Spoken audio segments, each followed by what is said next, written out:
সূরা আশ-শামস। বিসমিল্লাহির রহমানির রহিম। পরম দয়াময় নিরতিশয় মেহেরবান আল্লাহর নামে।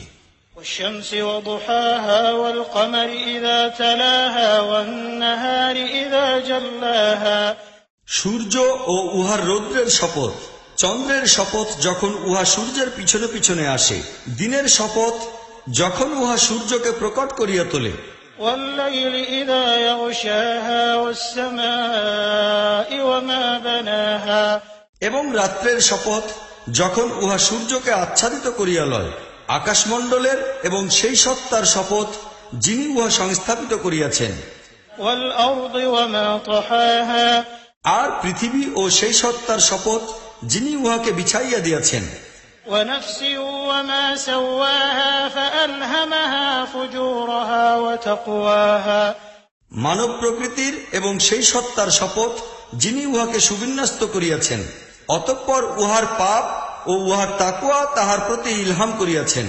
قد أفلح من زكاها وقد خاب من دساها নিঃসন্দেহে কল্যাণ পাইল সেই যে নিজের নফসের পবিত্রতা বিধান করিল, এবং ব্যর্থ হইল সেই যে উহাকে খর্ব ও গুপ্ত করিল।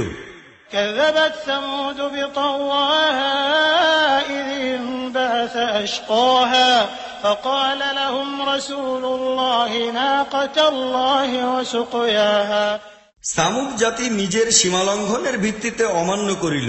সেই জাতির সর্বাপেক্ষা দুষ্টু, পাষাণ হৃদয় ও হতভাগ্য ব্যক্তি যখন ক্ষিপ্ত হইয়া উঠিল, তখন আল্লাহর রাসূল তাহাদিগকে বলিল, সাবধান, আল্লাহর উষ্ট্রীটিকে স্পর্শ করিও না এবং উহাকে পানি পান করিতে বাধা দান করিও না।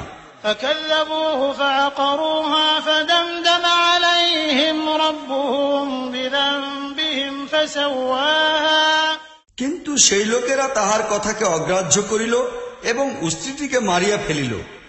শেষ পর্যন্ত তাহাদের গুনাহের দরুন তাহাদের রব তাহাদের উপর এক ভয়ঙ্কর বিপদ চাপাইয়া দিয়া সকলকে মাটির সহিত মিশাইয়া ফেলিলেন। ولا يخاف عقباها আর তিনি তাহার এই কাজের কোনরূপ খারাপ পরিণতির ভয়ই পোষণ